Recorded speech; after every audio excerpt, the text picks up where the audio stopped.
Hi మెథోమాగ్నెట్స్, welcome back to our channel. మనం 10th class maths section 313 question గురించి discuss చేసుకుంటున్నాము. అందులో √3 + √5 ఈజ్ అన్ ఇర్రేషనల్ అని చూపించాలి. First have to assume √3 + √5 is a rational number. Rational number means p/q. So √3 + √5 = p/q. Squaring on both sides చేయాలి. ఇది a+b² ఫామ్లో ఉండడం వల్ల దాన్ని a² + b² + 2ab ఫామ్లో మనం దీన్ని కన్వర్ట్ చేసుకోవాలి.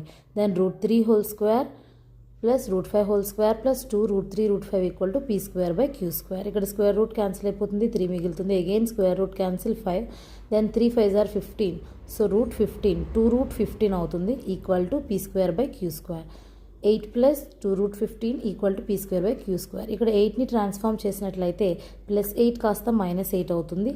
నెక్స్ట్ ఎల్సిఎం చేసినట్లయితే కనుక 2 √15 = p² - 8q²/q². దెన్ 2ని ట్రాన్స్ఫార్మ్ చేస్తే ఇక్కడ మల్టిప్లికేషన్ వస్తుంది, ఇక్కడ డివిజన్ వస్తుంది. ఇది p/q ఫామ్లో ఉంది, ఇటు పక్కది p/2 √15 అంటే ఇది √n ఫామ్లో ఉంది. So LHS not equal. Hour assumption is wrong.